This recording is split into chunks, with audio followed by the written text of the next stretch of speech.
Hello દોસ્તો, કરો રાષ્ટ્રીય ફોલો લાઈક. આજે હું દેરડી મુકામે છું અને એક પરિવારની મુલાકાત થઈ. ફક્ત 2 જણા જ છે, મોટી ઉંમર છે અને પોતે પોતાની મહેનત કરીને જીવન નિર્વાહ ચલાવે છે. તો હું આપ તમામ મિત્રોને એક આગ્રહથી કહું છું કે આવા નાના પરિવારને જીવવા માટે જિંદગીના છેલ્લા દિવસોનો સંઘર્ષમાં આપણે ફૂલની તો ફૂલની પાકડી કે જે ત્યાંથી ખરીદી કરવાની છે, તો કંઈક ખરીદી કરશું તો એનું ગુજરાન ચાલશે અને એક એને જીવનનો રાહ થોડો ટૂંકો થશે. તો મળીએ એવા કપલને. અને કપલ હાલ દેરડીમાં આપ જોઈ શકો છો, આ પાછળ દેરડીનો એન્ટ્રી ગેટ છે, એની બાજુમાં જ પોતે રોડ ઉપર બેસી અને બિઝનેસ કરે છે, વસ્તુ પણ સારી રાખે છે.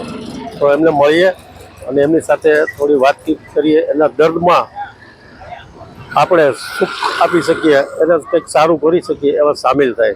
તો ચાલો મળીએ આ દાદાને. દાદા નમસ્કાર. નમસ્કાર નમસ્કાર.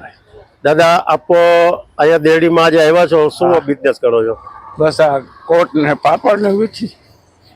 આ પતિ પત્ની છે. આવા ઉનાળાના આ શિયાળામાં પહેરાય એવા કોટ અને પાપડ. પાપડમાં 2-3 છે. કઈ કઈ દાદા છે પાપડ? ચોખાના છે, ઘઉંના છે, અડદના છે, ચોખાના મસાલા વાળા પણ છે.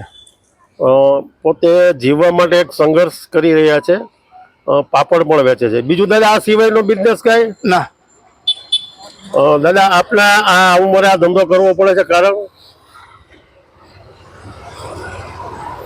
કેવું ગામ તમારું? સાપર. સાપરથી આવો છો? હા. તો આ દેરડી તમે આજે આવ્યા છો તો કઈ રીતે દેરડી અમે દર અઠવાડિયે આવી જ છીએ. અઠવાડિયે એક ગામ લ્યો? હા. તમારું નામ શું? મારું નામ કીર્તિભાઈ. આખું નામ કહી દો. કીર્તિભાઈ બી ખગરા. બાળકો નથી તમારે? ના, નથી. 2 પતિ પત્ની જ છો? હા. આ અત્યારે હમણાં શિયાળો વયો જશે તો શું કરશો? પછી બીજે બકાલું ગમે એ વેચશું. 2 જ માણા નીકળો જ્યારે? ગાડી ભાડાની છે. ગાડી ભાડે કરીને આવો, જે તમારા નસીબમાં હોય મળી જાય. સરસ. સાથે સાથે આ પરિવાર પાપડ પણ વેચે છે. દીકરા દીકરી કોઈ નથી? ના, નથી. સરસ. મિત્રો, દિલમાં રહેમ રાખી અને 5 પૈસાની જો આ વ્યક્તિ પાસેથી ખરીદી કરશો તો એને આખું ટૂંકું થાય. કહેવત છે ને કે ભાઈ થોડું જીવન જીવવા માટે જોશ મળી જાય. આ લોકો ગાડી ભાડે કરીને લાવ્યા છે. દાદા, ગાડીનું ભાડું શું લે? 200 રૂપિયા રોજનું. ગાડી હું પોતે આપું. જો આ જોઈ શકો છો આપ એની પરિસ્થિતિ. એમના મિસિસ છે. અત્યારે તો શિયાળામાં પણ આટલો તડકો થઈ ગયો છે, છતાં બંને માણા પતિ પત્ની સંઘર્ષ કરે છે. દાદા, સરસ. તમારી આ ક્વોલિટી વિશે કેવી ગેરંટી આપશો? જવાબદારી નો ખોલે પાછા લઈ લઈશ. ભાઈ, જેમ આપણે હોનું લઈ અને ગેરંટી આપે ને, એમની પાપડમાં ગેરંટી આપે છે કે તમ તારે મને તોડેલું પાછું દઈ જાજો. તો મિત્રો, સલામ છે આ પતિ પત્નીને.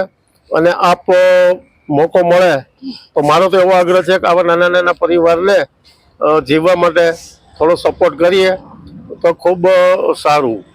ચાલો મિત્રો, મળીશું પાછા આવી નવી વ્યક્તિને અને એની સાથે કરીશું વાતો. દાદા, સીતારામ. દાદા, આજ તો તમે દેરડીમાં છો, આ સિવાયના કોઈ ગામ લ્યો છો? સરદાર લઈ છીએ, મોવૈયા લઈ છીએ, સુલતાનપુર લઈ છીએ, કંઈક વડિયા લઈ છીએ.